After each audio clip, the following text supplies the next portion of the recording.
Good day to you from Anagalactic. This is a Wednesday, February 25th. We're getting close to the end of the month. We are entering the middle of Ramadan, the holiest time of year. And over here is a sign of Allah, the good old moon. Nobody denies that the moon is entrancing. It makes us curious. It arouses some DNA blueprinted instinct to find out knowledge. So we look around and we see the moon eventually, and there it is. Now today we have quite an adventure in store for you. I have been getting some most provocative comments from a few of my listeners, which I very much appreciate, but they are provocative. I cover a lot of territory. I am now starting to get questions on a lot of diverse subjects, and I'm finding it difficult to do all the things that I ordinarily do and really start reformulating all these problems that I've been formulating and reformulating. This is really what science does at the cutting edge, which is where you're at. Welcome to the cutting edge of science. The moon is where I always like to begin because I always assume that children may be listening. And children, of course, are the major resource of science, or you could say science is the major resource for children. But they kind of go together. We start out as kids, we never really shake that off. We are interested in seeing beautiful things, such as the moon.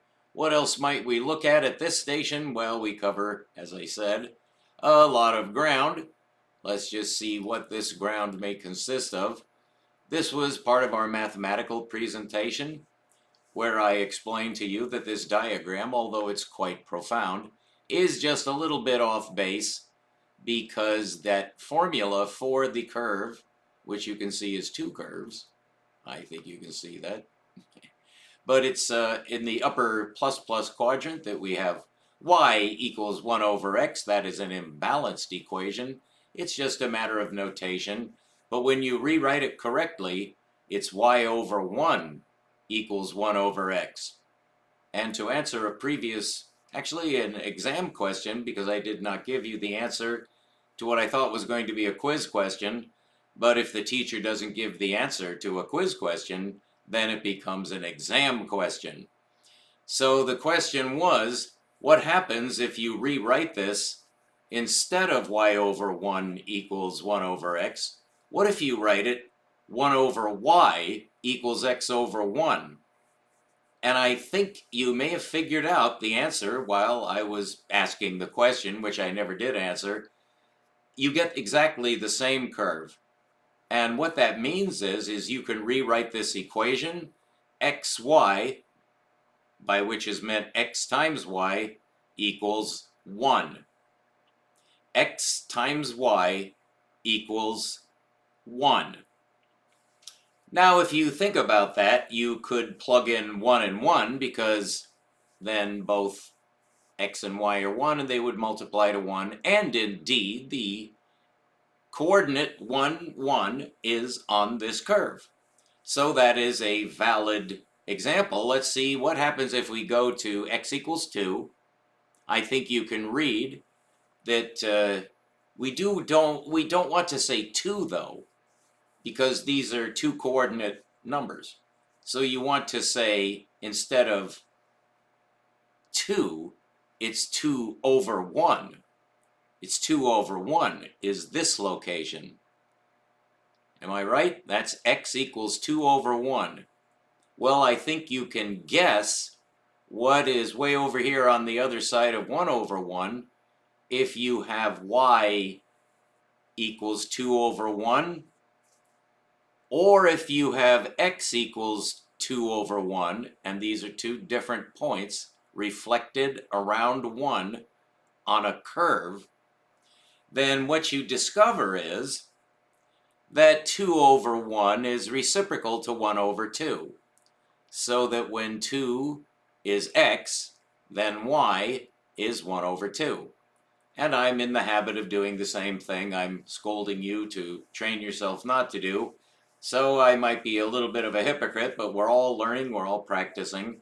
And the correct way to say 2 in this equation is always 2 over 1, because as you can see, Every single number on this curve has a 1 in it. Every number has a 1. If it goes this way, it will be x over 1. But if it goes this way, it will be, let's see, y. What would y be here? That would be y equals 4. So if y equals 4, I'll bet you can guess that the x value is 1 over 4. And those are called reciprocal numbers around the Archimedean center of the object, which is this curve. You can completely disregard the curve in the negative quadrant.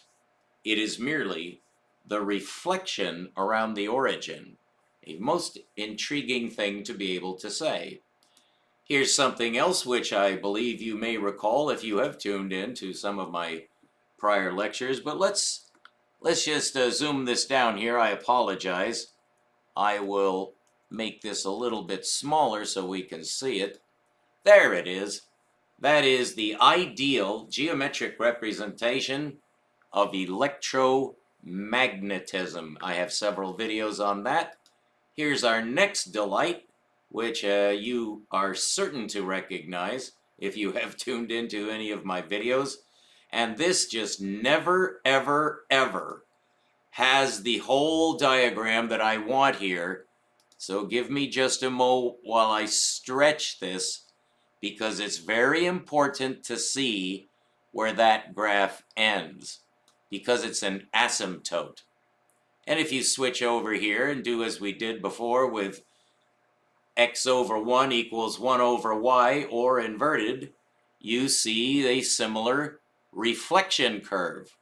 But what are all these humps? Well, Ruđer Josip Bošković is the man who discovered this structure, and it is the structure of the Bohr atom. What makes this discovery so remarkable is it predates Bohr's discovery of the Bohr atom by over 100 years. All right, this is a small section of the curve you just saw, but Ruđer Bošković did not draw this one. That is a curve which has a couple of very intriguing names. You may recognize this as the strong force. However, that definition has changed. It's not greatly important that it has changed, except now there are two different ways of saying what this curve is. It is the curve of binding energy between two protons. However, it is very similar to the Bošković force curve, that one, in that the innermost curve, which I believe I'm pointing at here, is actually this curve, except not for a proton-electron. And the valence is, well, we'll cover that again. There is our famous circle. This is how I began my exploits, my depredations into the field of geometry, was by considering a circle. And here is a bullseye view of a circle, which I've taught you to look at in a brand new way, which you may be familiar with if you're familiar with work with radar.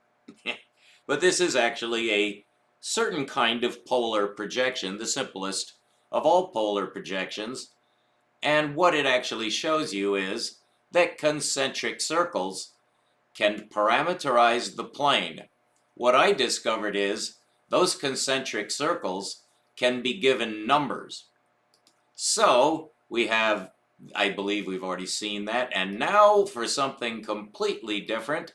Again, if you have tuned in, you know that I do tend to cover some subjects that are not exactly quantum mechanics and not exactly cosmology, which I consider to be the two cosmic sciences.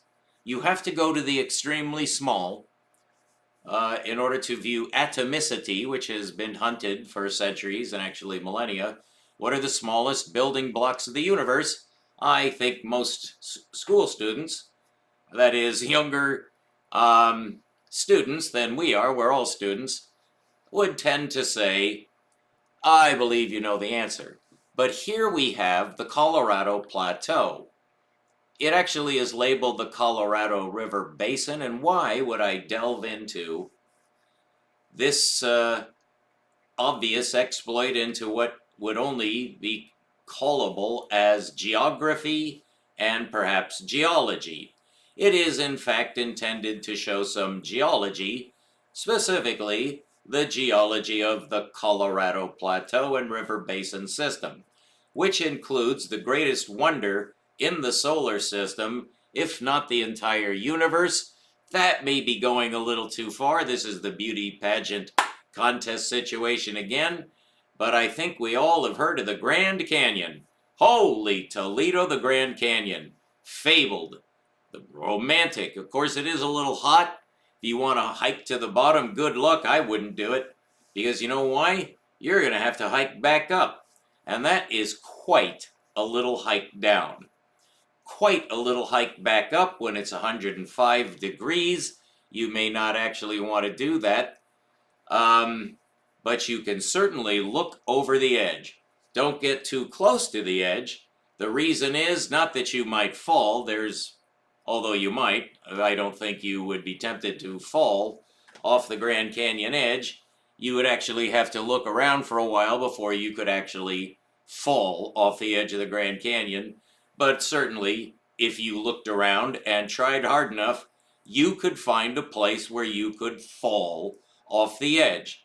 But the reason you need to be cautious when you get to the edge of the Grand Canyon is a government agent will be waiting for you there, and his name is Ranger Rick, and you do not want to listen to a goddamned word that liar tells you about that canyon. He's a government paid you know what. And now we get into some really exciting stuff. The actual rock that makes up the Grand Canyon. Now, strictly speaking, this does not make up the Grand Canyon, but a lot of the layers, which I won't go into right now, but you can see it's a real wedding cake of what amount to sandstones, what are generally called formations, which include sandstones, limestones, mudstones, siltstones, every kind of sandstone. We have Navajo sandstone is a major one. I know a lot of these, but I'll tell you what, there's a lot to know, because take a look, there's more down there in the basement.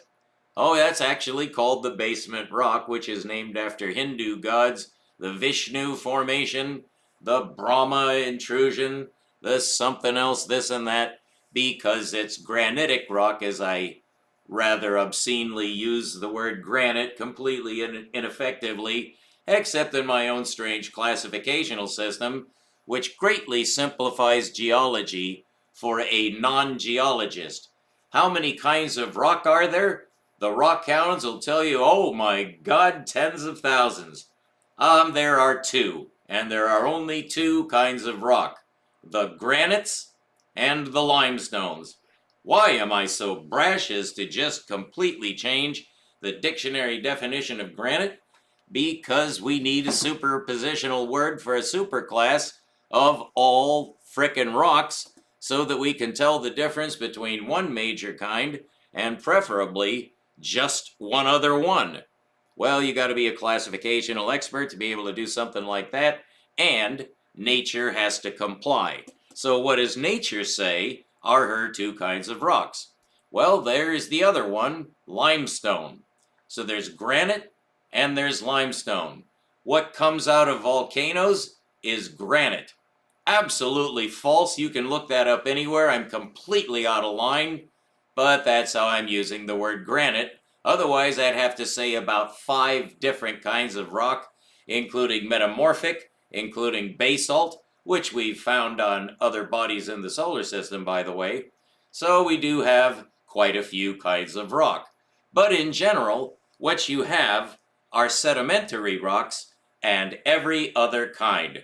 So I call every other kind that's not sedimentary, which I call limestone, another fib, Limestone has there's 24 to 36 major kinds of limestone that are just used in construction.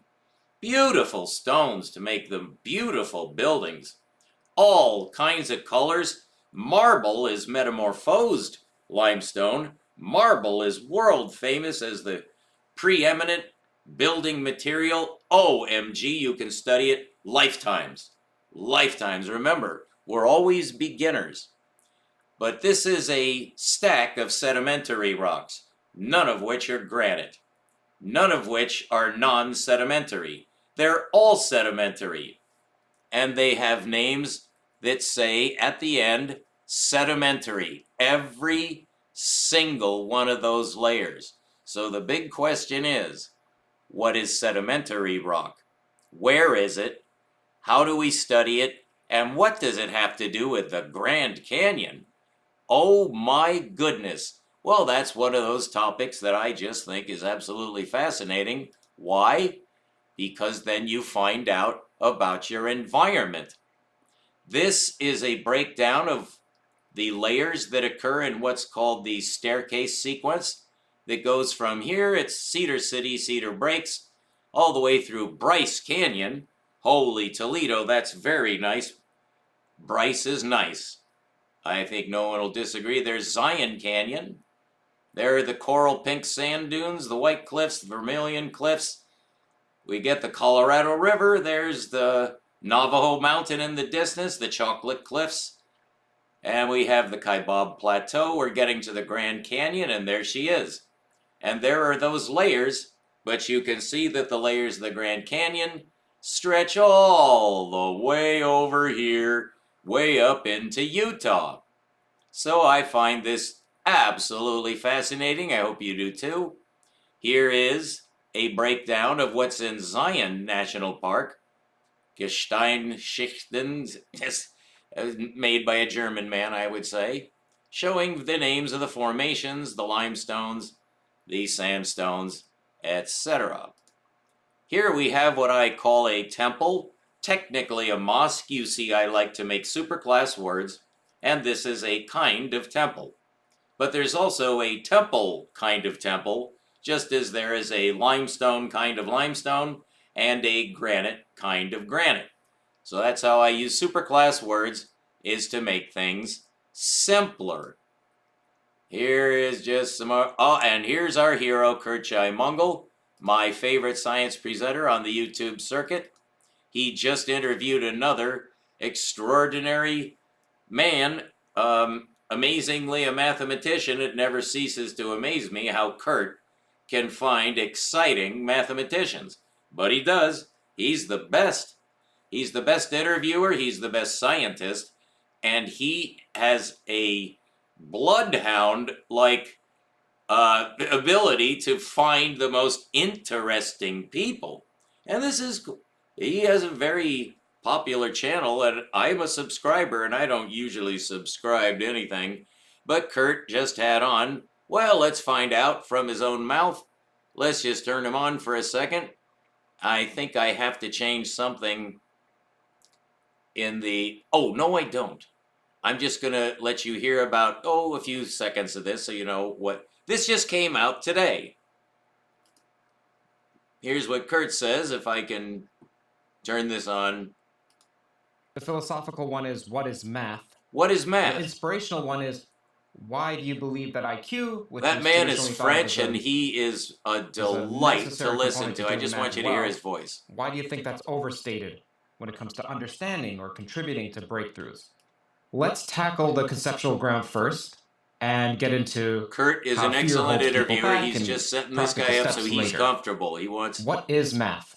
Oh, he asks sharp questions. As David That's a very difficult Bessis, question. That's a question that is officially too difficult in the sense that nobody seems to agree on the definition. And this guy is top-notch. Okay, so that came out today. I thought you'd like to see Curt Jaimungal's latest. Screenshot of Wikipedia for a couple of We've been wrong about math for 2,300 years. So, yes, we have. We've been wrong about math for exactly that long. Not exactly that long, you know what I mean. But we have been wrong about math, and actually I can verify. I don't know exactly why he thinks we've been wrong about math that long. But the interview is over 2 hours long, just about the right length for someone of this erudition and ability, just delivery power, content. The guy knows from Curt that the audience does not want to be blown away by stuff that just simply cannot be understood. Although you get your share of that, that's unavoidable. But how it's presented makes all the difference in the world. I'm trying to be a good presenter too, but in this particular video, I am showing you how I've kind of diversified lately.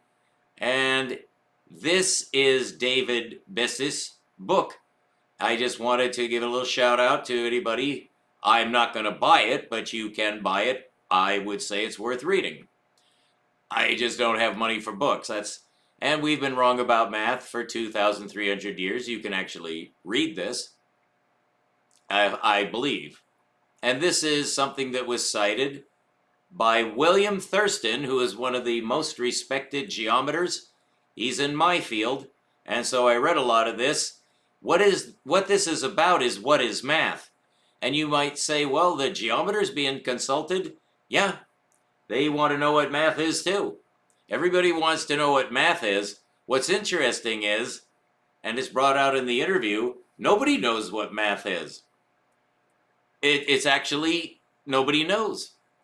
It's just impossible to say exactly, easily, quickly, simply what is math. And there are vying theories. It depends on your approach, and that's what David talks about. I just think that's fascinating. Another thing that came up, thing being the word you use when you don't know the right qualifier word, Fermat's last theorem, or as this Frenchman says correctly, Fermat's last theorem, and that is that there are no three positive integers a, b, and c that satisfy a to the nth plus b to the nth equals c to the nth for any integer values greater than 2.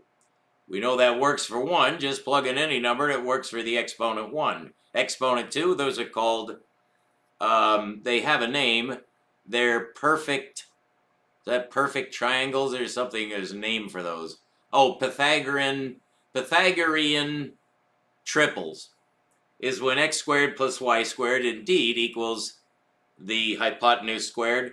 And I think you can think of an example of when those are all whole numbers. 3, 4, and 5 satisfy that, because 3 squared is 9, 4 squared is 16, 9 and 16 is 25. We all learned that in grade school, or maybe I'm the only one who remembers that, but whatever. So there's our little potpourri. I have been known to read from apocalyptic books. I've been also reading from the Holy Quran. I have been citing and reading from the I Ching, all of which I consider to be a bunch of holy books. I have been trying to get around to teaching you some things from prophecy that I know you'll like.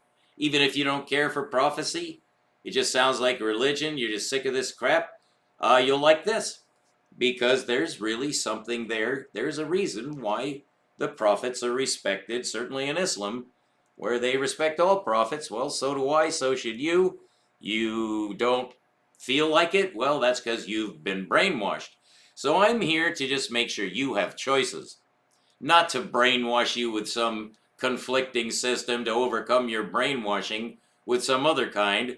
That's called the war of theories. We don't do that here, we get solutions. So this is a solution-oriented station around cosmic science, which goes all the way to the conjugation of reality and consciousness, which is the hottest topic in town, unless you count genetic splicing, population of the stars, and perhaps AI, which has taken over your life.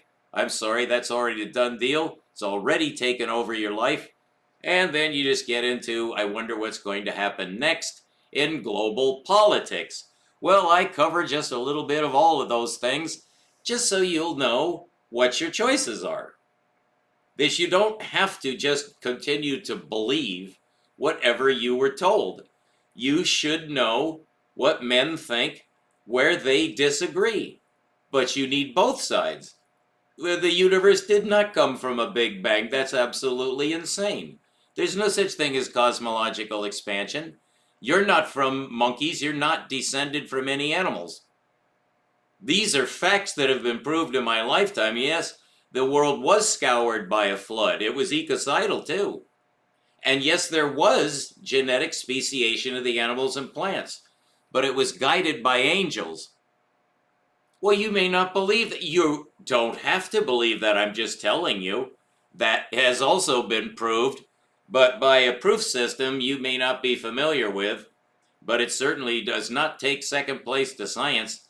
This is science, where you get the answers that are dictated by your environment, the universe. Whatever she says, that's the way it is. And if you can't get your answers, then you better make something up. Well, when it comes to life after death and the creator of the whole universe, of course you're going to make that up, because the universe already gave you that choice, is to make up what you know has to be there. Because there's definitely a creator. There's definitely life after death. There are definitely angels. There definitely was a flood. There definitely are prophets who told you the truth, including Muhammad. Yes, there is a Sabbath. Yes, there is a God who has a name. Yes, he does have a son. That's where it gets interesting for the Islam people. They are a little uncomfortable with that, although they also believe that.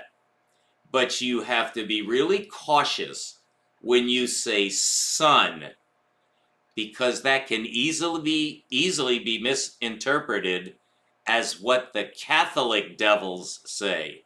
The Catholics are devils. They're devils because of what they say about Jesus. And all the Protestant churches inherited that heresy. Thank you very much for tuning in. Keep looking up. There is a crescent moon that is waxing in the western sky. We've been having inclement weather. We've been having rain. We're so grateful to Allah for the rain out here in this semi-arid region. Keep looking up. Stay tuned. We'll be back with more secrets of the universe. And keep leaving those comments. I'm telling you what, it's a real shot in the arm for the old professor to have some intelligent questions. And I have given some rough times to some people who have kept asking questions, but don't let me I am a pussycat. I love questions, but I am kind of swamped right now. That's a poor excuse, and I apologize to those of you who expect me to answer your questions. That's what a scientist is supposed to do. It doesn't make any difference if I'm going through some phase where I'm overwhelmed. Oh, no, no, no. I'm a guide. Thank you very much for your patience. And we will be right back.